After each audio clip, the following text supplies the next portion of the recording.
Kunlardan birida Abu Hanifa Imom Azam eshitdilarki, shaharda Bag'dodda bir qo'y yo'qolibdi.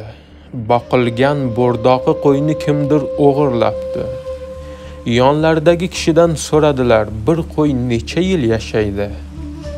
Aytdilar, o'rta hisobda 6-7 yil yashaydi. Bu voqeadan so'ng Abu Hanifa hazratlari 7 yil davomida qo'y go'shti yemadilar ki nogoh o'sha o'g'irlangan qo'y go'shtidan yeb qo'ymayin degan maqsadda. Bu qadar parhezkor edilar Abu Hanifa Nu'mon ibn Sobit Imomi Azam rahmatullohi alayh.